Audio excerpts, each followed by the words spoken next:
Hello guys, ये हमारा haematology introduction का सेकंड पार्ट है। ठीक है, देखो पहले पार्ट में हमने क्या बात करी, हिमेटोपोइसिस के बारे में बात करी, बोन मैरो एग्जामिनेशन के बारे में बात करी। इस पार्ट में हम जो है एरिथ्रोपोइसिस के बारे में बात करते हैं, रेटिकुलोसाइट्स क्या होती है, आरबीसी के बारे में बातें करेंगे और जो है आरबीसी के कुछ पैरामीटर्स होते हैं उनके बारे में हम इसमें डिस्कशन करेंगे। देखिए सिंपल सी बात है, एरिथ्रोसाइट आपको बताया था हिमेटोपोइसिस के अंदर कि जो है हिमेटोपोइटिक स्टेम सेल्स जो होती है उनसे क्या होता है मल्टीपोटेंट या प्लूरीपोटेंट हिमेटोपोइटिक स्टेम सेल्स बनती है और इनसे क्या होता है आगे जाकर के माइलोइड स्टेम सेल बनती है। ठीक है, माइलोइड स्टेम सेल क्या करती है, ये आगे जाकर के जो है दो सेल्स का फॉर्मेशन करती है।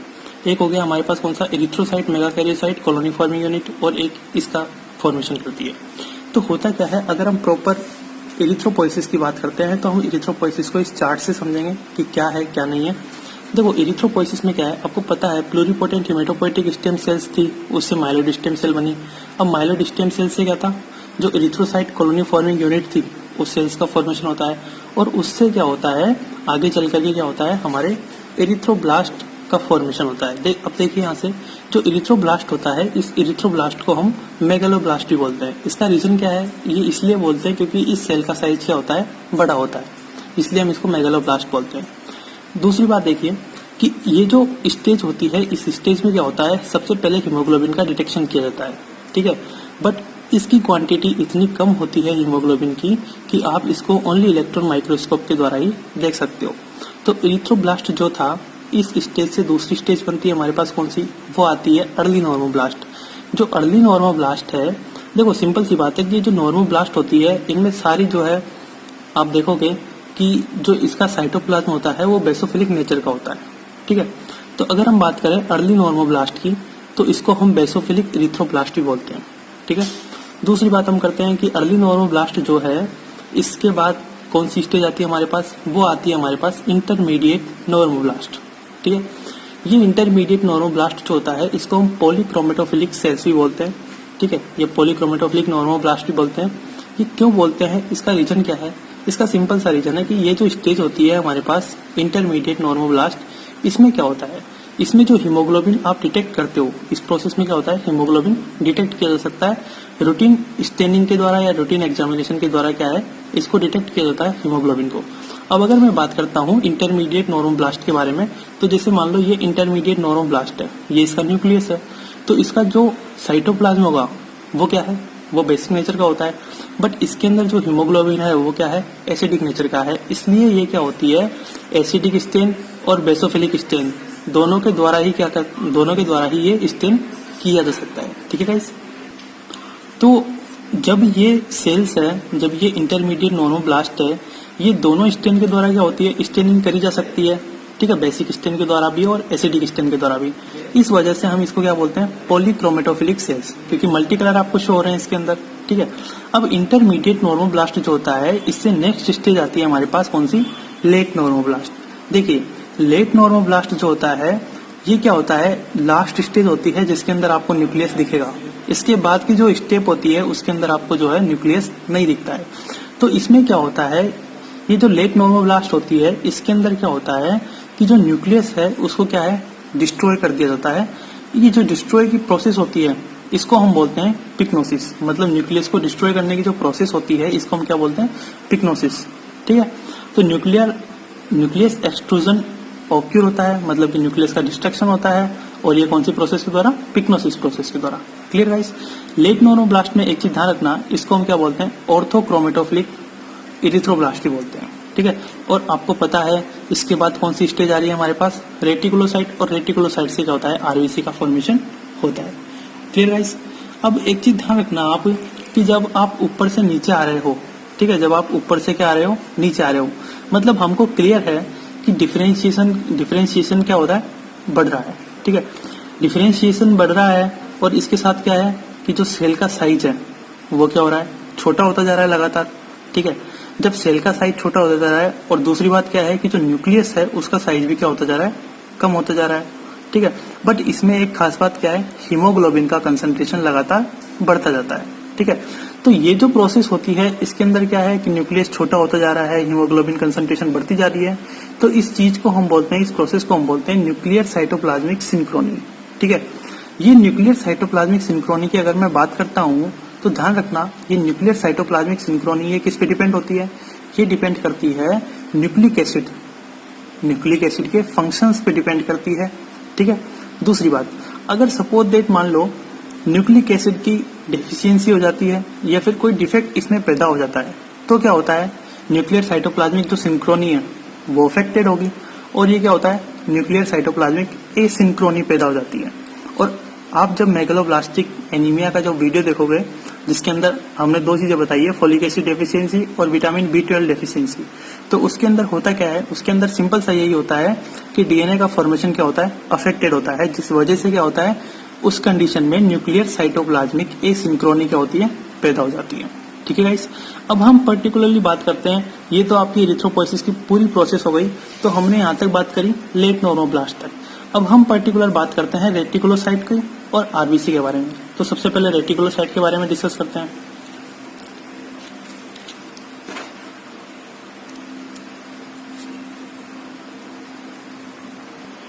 देखिए गाइस, जो रेटिकुलोसाइट्स होती है ये क्या होती है?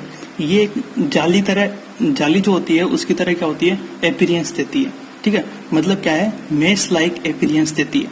ठीक है, पहली बात तो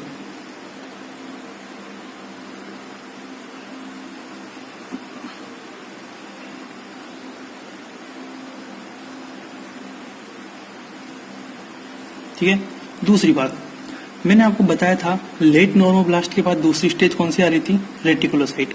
फिर मैंने आपको बताया था कि जो लेट नॉर्मोब्लास्ट होती है वो लास्ट स्टेज होती है जिसके अंदर आपको न्यूक्लियस दिखता है। मतलब रेटिकुलोसाइट के अंदर क्या है? न्यूक्लियस नहीं दिखेगा।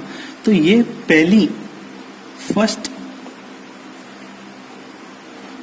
नॉन न्यूक्लिएटेड सेल्स होती है। Clear guys? दूसरी बात, देखो रेटिकुलोसाइट क्या होती है? रेटिकुलोसाइट ऐसी सेल होती है जिनको आप सुप्रावाइटल स्टेनिंग के द्वारा ही क्या कर सकते हो? देख सकते हो। ठीक है, मतलब क्या है कि ये जो सेल्स होती है ये केवल लिविंग स्टेज के अंदर ही आप इसको डिटेक्ट कर सकते हो। ठीक है, तो मैं यहां पे लिख देता हूं, डिटेक्शन रिक्वायर्स सुप्रावाइटल स्टेनिंग। मतलब क्या है इसका? मतलब ये है डिटेक्टेड ओनली इन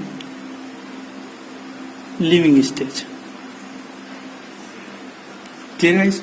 दूसरी बात, अब मैंने आपको बताया कि जो है सुप्रावाइटल स्टेनिंग के द्वारा हम इसको देख सकते हैं। तो हम कौन कौन से स्टेन को हम यूज ले सकते हैं देखने के लिए? तो आपको दो नाम ध्यान रखने हैं। एक तो ध्यान रखना है आपको न्यू मिथाइलिन ब्लू। ठीक है, new methylene blue, new methylene blue. और दूसरा जो स्टेन होता है वो होता है ब्रिलियंट क्रिसाइल ब्लू। ये जो दो स्टेन होते हैं इसके द्वारा आप जो है रेटिकुलोसाइट्स को क्या कर सकते हो? देख सकते हो। बट इसमें हम जो है कौन से स्टेन को प्रीफर करते हैं? तो ये वाला जो स्टेन होता है इसको आप ज्यादा प्रीफर करते हो रेटिकुलोसाइट को डिटेक्ट करने के लिए। Clear guys? अब आपको एक चीज यहाँ पे दिख रही होगी कि जो रेटिकुलोसाइट्स है, भाई सिंपल सी बात है कि जब बोन मेरो की एक्टिविटी नॉर्मल होती है तो रेटिकुलोसाइट काउंट भी क्या होगा? नॉर्मल होगा। बट अगर सपोज डेट मान लो कि रेटिकुलोसाइट्स हैं, रेटिकुलोसाइट्स क्या है? कम हो गई या ज्यादा हो गई, इसका मतलब बोन मेरो एक्टिविटी क्या है? एबनॉर्मल हो गई।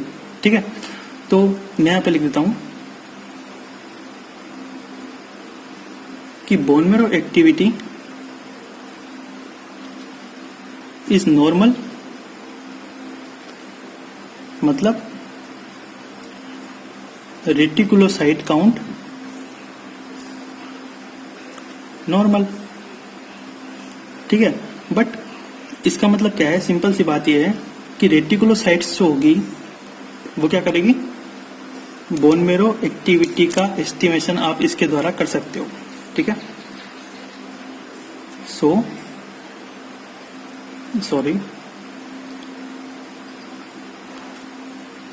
Reticulocyte count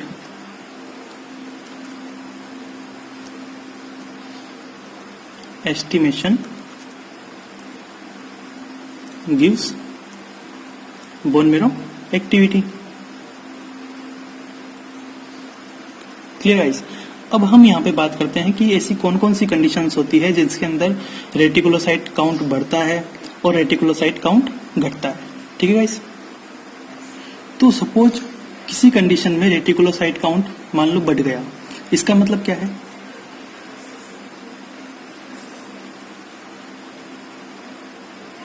increase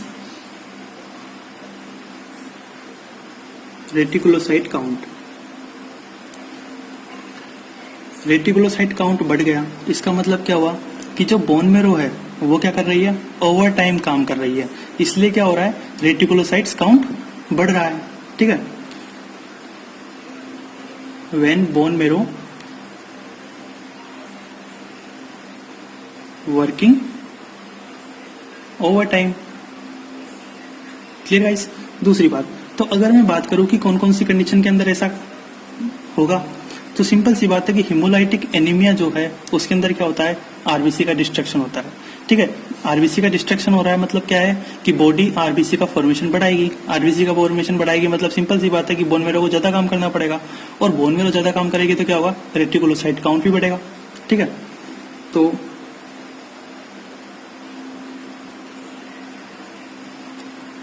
in haemolytic anaemia, ठीक है? दूसरी बात, अगर सपोज दैट आयरन, या अगर मैं बात करूं फोलिक एसिड, या मैं बात करूं विटामिन B12 की, तो ये सप्लीमेंट मान लो इसको जो है कुछ ज्यादा ही मात्रा में मिल रहे हैं बोन मेरो को, तो सिंपल सी बात है कि बोन मेरो ज्यादा काम करना पसंद करेगी, और वो क्या करेगी? लगातार जल्दी जल्दी क्या करेगी? ओवर टाइम काम करके जो है आरबीसी का प्रोडक्शन बढ़ाएगी। ठीक है? इसलिए क्या है? रेटिकुलोसाइट काउंट भी बढ़ेगा। ठीक है गाइस? अब दूसरी बात, अगर मैं बात करता हूं कि रेटिकुलोसाइट काउंट जो है कौन कौन सी कंडीशन के अंदर कम होता है,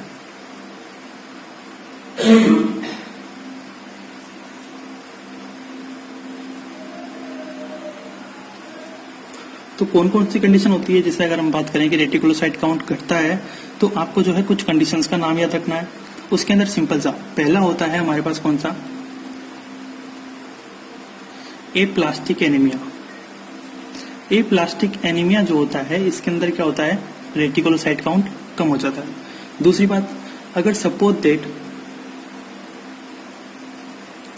ये जो है आयरन, फोलिक एसिड या विटामिन B12 है, इनकी क्या है? डेफिशिएंसी हो गई। तो अगर इनकी डेफिशिएंसी हो गई तो सिंपल सी बात है कि जो है आरबीसी का प्रोडक्शन कम हो जाएगा। ठीक है? ये और इसके साथ साथ क्या है? रेटिकुलोसाइट काउंट भी कम हो जाएगा।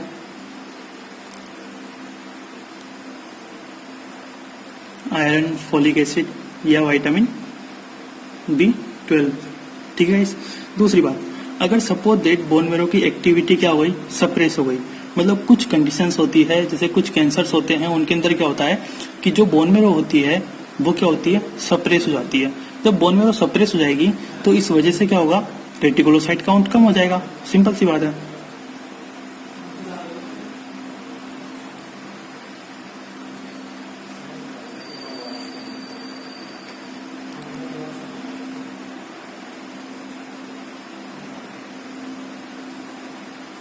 Bone marrow activity suppression, leukaemia या मेटास्टेसिस, ये क्या है?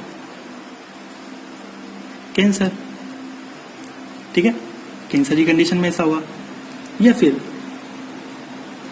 सपोज दैट अगर मान लो बोन मेरो है, बोन मेरो किसके द्वारा रिप्लेस हो रही है? वो किसी फाइब्रस टिश्यू के द्वारा रिप्लेस हो रही है। मतलब सिंपल सी बात है कि बोन मेरो के अंदर क्या है? बोन मेरो का जो अमाउंट है वो क्या हो रहा है? कम हो रहा है। जब ये कम हो रहा है धीरे धीरे, तो सिंपल सी बात है कि जो है प्रोडक्शन क्या होगा? कम हो जाएगा। ठीक है? When bone marrow is replaced by fibrous tissue.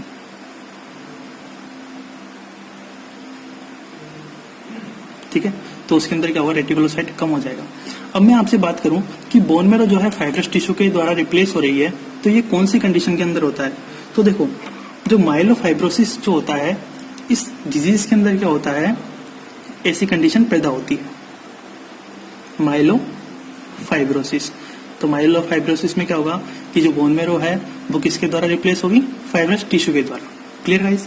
अब हम बात करते हैं, एक चीज आती है जिसका नाम है करेक्टेड रेटिकुलोसाइट काउंट। देखिए करेक्टेड रेटिकुलोसाइट काउंट क्या होता है उसकी हम बात करते हैं।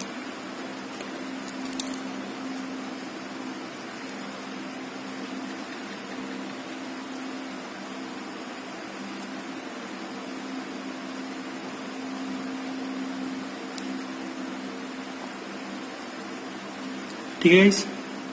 अब अगर आप मेरे से पूछो कि जो है हम इस पैरामीटर को यूज क्यों करते हैं करेक्टेड रेटिकुलोसाइट काउंट को, तो इसका सिंपल सा मतलब है कि सपोज दैट कोई पर्सन है, उसके अंदर क्या है, नॉर्मल हीमोग्लोबिन है, ठीक है, तो नॉर्मल जो है रेटिकुलोसाइट काउंट सब नॉर्मल है। बट सपोज दैट मान लो उस बंदे को कोई एक्सीडेंट होता है, तो उसके अंदर क्या होगा, ब्लड लॉस होगा, मतलब हीमोग्लोबिन लॉस हो रहा है, और ये सब रेटिकुलोसाइट जो है ये क्या हो रही है, लॉस हो रही है। तो इस वजह से हम क्या करते हैं कि उसके अंदर करेक्टेड मतलब कि जो है रेटिकुलोसाइट काउंट कितना है एग्जैक्टली उसको पता करने के लिए हम इसको क्या है यूज करते हैं, इस पैरामीटर को, करेक्टेड रेटिकुलोसाइट काउंट को। तो इसका फॉर्मूला क्या होता है वो देखना। तो जितनी उस बंदे के अंदर उस टाइम पे क्या है रेटिकुलोसाइट है, ठीक है, उस रेटिकुलोसाइट काउंट को हम क्या करते हैं, जो पेशेंट है उस पेशेंट के हीमोग्लोबिन से क्या करते हैं, मल्टीप्लाई करते हैं, ठीक है, और उसको डिवाइड करते हैं किससे, जो हीमोग्लोबिन नॉर्मल कंडीशन में होता है उससे। तो इससे क्या होगा, जो है रेटिकुलोसाइट काउंट क्या होगा, नॉर्मल आएगा। ठीक है गाइस? तो वो इसका हमने यूज किस में किया वो मैं यहां पे लिख देता हूं, यूज टू एस्टिमेट। किसको एस्टिमेट करने के लिए, कॉम्पेंसेटरी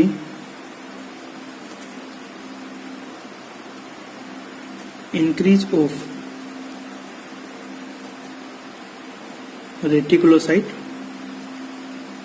इन सर्टेन कंडीशन। जैसे कि एक्सीडेंट अभी मैंने बताया था ना, उस कंडीशंस के अंदर जो है एस्टिमेट करने के लिए। Clear guys? तो ये जो है हमारा रेटिकुलोसाइट होता है कंप्लीट। अब हम मेन बात करते हैं आरबीसी के बारे में। ठीक है,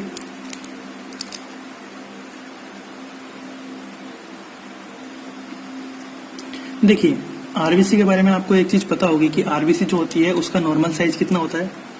अगर हम बात करें एक नॉर्मल आरबीसी की, तो जो नॉर्मल आरबीसी होती है इसका साइज कितना होता है, 7 to 8 माइक्रोन होता है। ये क्या है, डायमीटर है इसका। Clear guys? दूसरी बात, आपको पता होगा कि जो आरबीसी होती है, एक नॉर्मल आरबीसी में क्या होता है कि जो हीमोग्लोबिन होता है वो पेरीफेरी पे क्या होता है, ज्यादा डिस्ट्रीब्यूट होता है एज कम्पेयर टू सेंटर के। तो इसमें क्या होता है कि जो सेंटर वाला पार्ट होता है वो क्या होता है, पेलर कंडीशन में होता है, मतलब क्या होता है, इतना रेड नहीं होता।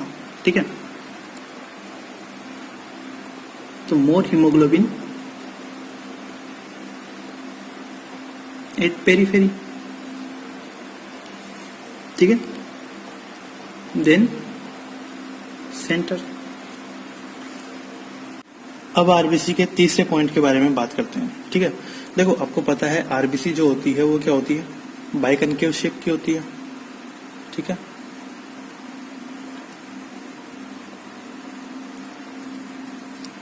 चौथी बात, देखो आरबीसी जो होती है, अगर हम बात करें तो आरबीसी शेप और फ्लेक्सिबिलिटी मेंटेन करने के लिए, ठीक है, शेप को और फ्लेक्सिबिलिटी को मेंटेन करने के लिए क्या होता है कि जो आरबीसी की सरफेस होती है उस पर क्या होता है, 3 टाइप के प्रोटीन पाए जाते हैं। वो कौन कौन से 3 टाइप के प्रोटीन हम देखते हैं। तो शेप एंड फ्लेक्सिबिलिटी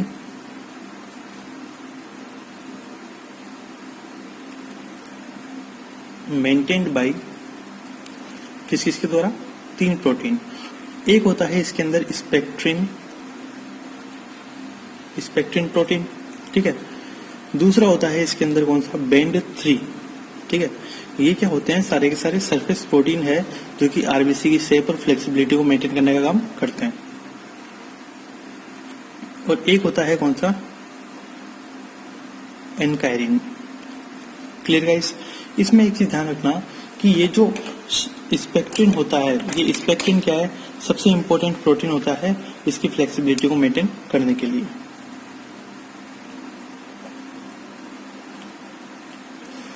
अब अगर आप पूछो कि ये फ्लेक्सिबिलिटी क्यों जरूरी है, इसका सिंपल सा रीजन है क्या बात कि जैसे कि अगर हम बात करें कि जैसे ये आरबीसी जो होती है वो क्या होती है, स्प्लीन से गुजरती है। अब स्प्लीन में इनमें क्या होता है कि बहुत ही छोटी छोटी वेसल्स पाई जाती है, मतलब क्या होता है, माइक्रो सर्कुलेशन होता है। इस माइक्रो सर्कुलेशन से पास होने के लिए इसको फ्लेक्सिबल होना पड़ेगा, ठीक है। जैसे अगर मैं बात करूं तो यहाँ पे बात करता हूं मैं कि flexibility is required when RBC pass through microcirculation in the spleen। और जैसे कहाँ पे प्रेजेंट होता है माइक्रो सर्कुलेशन, अगर मैं स्प्लीन में पर्टिकुलर जगह पे बात करूं तो जो स्प्लीन में रेड पल्प होती है वहां पे क्या होता है, ये प्रेजेंट होता है। इसे हम बोलते हैं कॉर्ड ऑफ बिलरोथ। क्या बोलते हैं? कॉर्ड ऑफ बिलरोथ, ठीक है। तो इस जगह से पास होने के लिए इसको क्या होती है, फ्लेक्सिबिलिटी की जरूरी, मतलब फ्लेक्सिबिलिटी होना जरूरी है, ठीक है गाइस। दूसरी हम बात करते हैं, देखो आरबीसी के बारे में एक चीज ध्यान रखना कि कुछ कुछ कंडीशन ऐसी होती है जिसमें क्या होता है, आरबीसी की जो साइज होती है उसमें क्या होता है, चेंजेस आता है। इसे हम बोलते हैं एनाइसोसाइटोसिस, ठीक है। तो एनाइसोसाइटोसिस क्या होता है, इसका मतलब होता है variation in size of RBC. Clear guys? अब जैसा कि मैंने बताया था कि जो है कुछ पैरामीटर्स के बारे में भी हम बात करेंगे आरबीसी को लेके। तो देखो हम इनकी पैरामीटर्स की बात करते हैं। सबसे पहले हम बात करते हैं एमसीवी क्या होता है, ठीक है। देखो एमसीवी की फुल फॉर्म होती है mean corpuscular volume.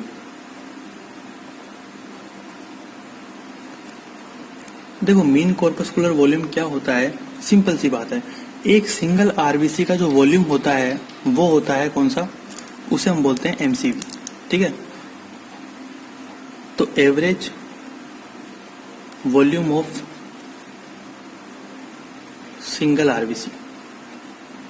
Clear guys? और इसकी जो वैल्यू होती है, इसकी वैल्यू आप ध्यान रखना, नॉर्मल इसकी वैल्यू कितनी होती है, 8200 फेम्टोलीटर। इस पर क्या करती है, वेरी करती है, ठीक है, ये नॉर्मल वैल्यू है।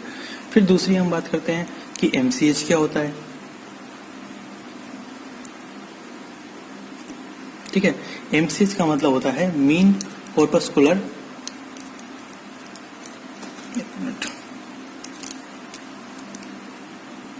हीमोग्लोबिन, ठीक है।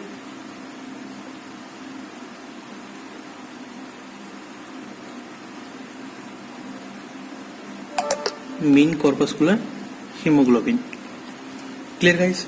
देखो मीन कॉर्पस्कुलर हीमोग्लोबिन का मतलब क्या है कि एक आरबीसी के अंदर कितना हीमोग्लोबिन है, ये वैल्यू जो होती है वो होती है कौन सी, एमसीएच, ठीक है। तो हम बात करते हैं average amount of haemoglobin in single RBC, ठीक है। और जो इसकी वैल्यू होती है वो आपको वैल्यू याद रखनी पड़ेगी, कितना होता है, 27 to 33 पिकोग्राम, ठीक है। ये इसकी वैल्यू होती है नॉर्मल। अब अगर मैं बात करूं कि आप एमसीएच कैसे निकालोगे, तो सिंपल सा फंडा है कि जो टोटल आरबीसी है उससे आप डिवाइड कर दो किसको, टोटल हीमोग्लोबिन को, तो आप क्या कहोगे, आपको क्या मिल जाएगा, एमसीएच मिल जाएगा। और आपको पता होगा कि जो एमसीएच होता है ये क्या है, हीमोग्लोबिन का अमाउंट है, ठीक है। तो सिंपल सी बात है, इससे हम जो है आरबीसी का जो कलर है उसको भी हम क्या कर सकते हैं, डिसाइड कर सकते हैं। Clear guys? अब हम बात करते हैं हमारा तीसरा पॉइंट एमसीएचसी के बारे में। तो अगर मैं बात करता हूं एमसीएचसी क्या होता है, एमसीएचसी का मतलब है mean corpuscular haemoglobin concentration.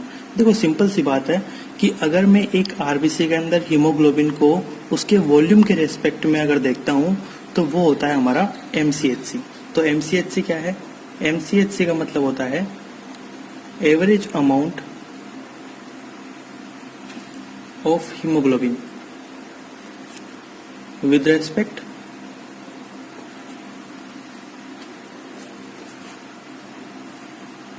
respect to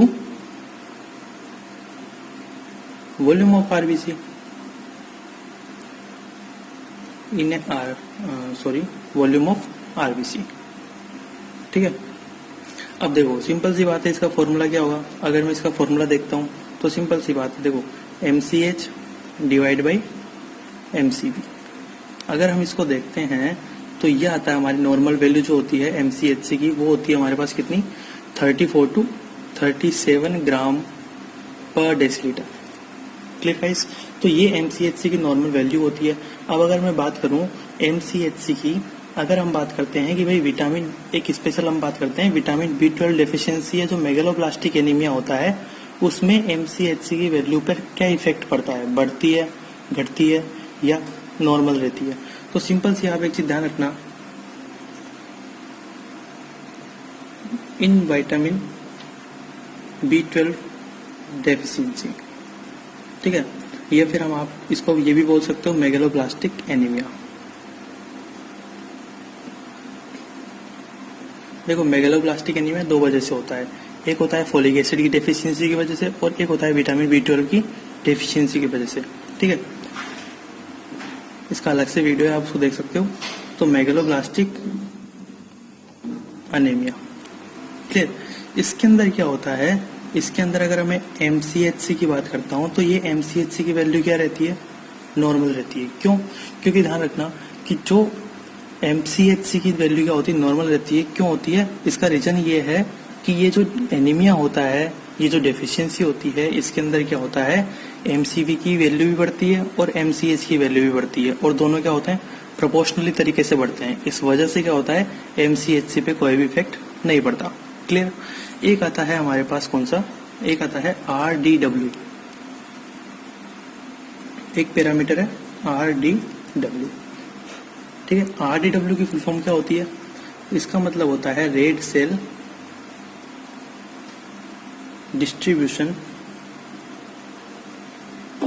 width. Clear guys? देखो RDW क्या होता है? ये जो पैरामीटर है इसका यूज हम करते हैं एनाइसोसाइटोसिस और पोइकिलोसाइटोसिस को देखने के लिए। मतलब सिंपल सी बात है कि जो RBC की शेप में चेंजेस आता है, ठीक है, या फिर साइज में चेंजेस आता है, उसको देखने के लिए हम इस पैरामीटर का यूज करते हैं। ठीक है, तो it is a example of index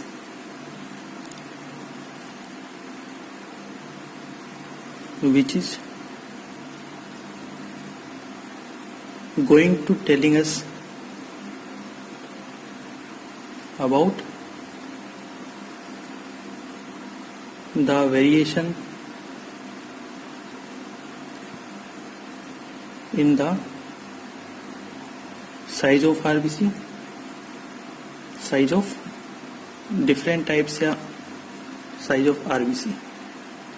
ठीक है, और अगर मैं बात करता हूं कि ये जो वेरिएशन होता है, ठीक है, इसको डिटेक्ट करने के लिए हम यूज करते हैं। अगर मैं इसकी नॉर्मल वैल्यू की बात करता हूं तो ये RBC के लिए क्या होता है? नॉर्मल कंडीशन में इसकी वैल्यू होती है, वो आपको याद रखना है, वो होती है 11.5 to 14.5। ठीक है गाइस, अगर इस रेंज से आगे या पीछे होता है तो शेप में क्या होता है? ज्यादा चेंजेस आने लग जाता है। ठीक है, फिर इसके अंदर आप चीज ध्यान रखना, एक आता है MCH। देखो MCH जैसा मैंने आपको बताया था अभी, मेन कॉर्पस्कुलर हीमोग्लोबिन। ठीक है, इसके अंदर मैंने आपको बताया था कि ये जो है हम RBC का कलर भी इससे डिसाइड कर सकते हैं। ठीक है, तो ये RBC का कलर बताता है। अगर सपोज दैट मान लो RBC का कलर क्या हो गया? डाउन हो गया, कम पड़ गया, मतलब आप बोल सकते हो कि फीका पड़ गया, तो क्या होगा? जो RBC होगी हम उसको क्या बोलेंगे? उसको हम बोलेंगे हाइपोक्रोमिक RBC। ठीक है, अब कुछ पैरामीटर्स हैं, कुछ चीजें हैं आपको ध्यान रखनी है। वो क्या है? देखो MCV की वैल्यू है, MCV की वैल्यू मैंने क्या बताई थी? MCV की नॉर्मल वैल्यू होती है 80 to 100 फेम्टोलीटर। बट अगर सपोज दैट मान लो 80 से कम हो गई, 80 से कम हो गई, इसका मतलब क्या है? साइज छोटा हो गया आरबीसी का, और अगर आरबीसी का साइज छोटा हो गया मतलब वॉल्यूम छोटा हो गया, तो हम उसको क्या बोलेंगे, उसको हम बोलेंगे माइक्रोसाइटिक आरबीसी। ये कौन कौन सी कंडीशन में होता है, तो आपको इसके लिए एक ट्रिक याद रखनी है, वो है शीतल। शीतल का मतलब क्या है, एस फॉर सिडेरोब्लास्टिक एनीमिया, आई का मतलब आयरन डेफिशिएंसी एनीमिया, टी का मतलब थैलेसेमिया, ए का मतलब आप बोल सकते हो एओसीडी। ठीक है, एओसीडी का मतलब क्या होता है, एनीमिया ऑफ क्रोनिक डिजीज। ठीक है, और एल का मतलब हो गया आपके पास कौन सा, लेट पॉइजनिंग। Clear guys. तो इन कंडीशन में क्या होता है, माइक्रोसाइटिक आरबीसी जो होगी आपको देखने को मिलेगी। ठीक है, अब अगर मैं बात करता हूँ कि ऐसी कौन सी कंडीशन होती है जिसके अंदर जो है ये जो एमसीवी है इसकी वैल्यू 100 से ज्यादा हो, तो कुछ कंडीशंस होती है जिसके अंदर 100 से ज्यादा होती है, उसको जो आरबीसी होती है जिसके अंदर एमसीवी की वैल्यू 100 फेम्टोलीटर से ज्यादा होती है, उसको हम बोलते हैं मैक्रोसाइटिक आरबीसी। तो इसका एग्जाम्पल आप क्या क्या दे सकते हो, इसका एग्जाम्पल आप दे सकते हो ये जो दिल्ली का कॉलेज है LHMC, उससे आप इसको याद कर सकते हो। ठीक है, तो कुछ लिवर डिजीज होती है, उसके अंदर क्या होता है, जो आरबीसी होती है उनका साइज बढ़ जाता है। ठीक है, मतलब मैक्रोसाइटिक आरबीसी आपको देखने को मिलेगी। हाइपोथायरॉयडिज्म की कंडीशन में भी आपको जो है मैक्रोसाइटिक आरबीसी देखने को मिल सकती है। ठीक है, तीसरी बात, ये जो डिजीज है माइलोडिस्प्लास्टिक सिंड्रोम, इस माइलोडिस्प्लास्टिक सिंड्रोम की कंडीशन में भी आपको जो आरबीसी है वो बड़े साइज की देखने को मिलेगी, मतलब मैक्रोसाइटिक देखने को मिलेगी। और कुछ ड्रग्स ऐसी होती है, अगर आप उन ड्रग्स को लेते हो तो उनकी वजह से क्या होता है, उनकी वजह से भी कुछ एनीमिया होने के चांसेस होते हैं। ठीक है, उन कंडीशन में भी आपको मैक्रोसाइटिक आरबीसी देखने को मिलती है। और सी से आप एक और चीज बना सकते हो, वो है cell nutrient deficiency. Clear guys. देखो, सेल न्यूट्रिएंट डेफिशिएंसी का मतलब क्या है कि जैसे अगर मान लो विटामिन B12 की डेफिशिएंसी होती है या फोलिक एसिड की डेफिशिएंसी होती है, आपको पता है जब ये डेफिशिएंसी होती है तो इनसे क्या होता है, इनसे जो है मेगलोब्लास्टिक एनीमिया उत्पन्न होता है। ठीक है, ये बताया था। फिर अगर हम बात करें कि ये जो कंडीशन होती है, मैंने बताया हुआ है इसके अंदर आपको, ठीक है, फर्स्ट वीडियो के अंदर, कि जो है इस कंडीशन में क्या होता है, न्यूक्लियर साइटोप्लाज्मिक एसिंक्रोनी पैदा हो जाती है। न्यूक्लियर साइटोप्लाज्मिक एसिंक्रोनी क्या होती है, सिंपल सी बात है कि ये अफेक्ट करती है किससे, डीएनए के फंक्शन से। ठीक है, अगर सपोज दैट मान लो डीएनए में डेफिशिएंसी, डीएनए या आप बोलो न्यूक्लिक एसिड, न्यूक्लिक एसिड में क्या होती है, कोई डिफेक्ट आ जाता है, उसके फंक्शन अच्छे से काम करना बंद कर देते हैं। ठीक है, या फिर डेफिशिएंसी आ जाती है, तो उस वजह से क्या होता है, न्यूक्लियर साइटोप्लाज्मिक एसिंक्रोनी क्या होती है, पैदा होती है। Clear guys. इसमें क्या होता है, इस कंडीशन में आरबीसी का साइज क्या होता है, बढ़ जाता है। और दूसरी बात कि जो न्यूक्लियस होता है वो इमेच्योर रह जाता है। ठीक है, मतलब क्या होता है, न्यूक्लियस के जो रेमिनेंट होते हैं वो क्या होते हैं, सेल के अंदर बचे हुए रहते हैं, क्योंकि हमें पता है नॉर्मल आरबीसी के अंदर तो न्यूक्लियस होता नहीं है, पर इस कंडीशन में क्या होता है, बचा रहता है। ठीक है, तो ये जो कंडीशन होती है इसको हम क्या बोलते हैं, मेगलोब्लास्टिक एनीमिया बोलते हैं। और जो सेल्स होती है आरबीसी उनको हम बोलते हैं मेगलोब्लास्ट। बट इसके अंदर आपको एक चीज ध्यान रखनी है कि इसके अंदर जो एमसीवी की वैल्यू होती है वो 110 फेम्टोलीटर से भी क्या होती है, ज्यादा होती है। Clear guys.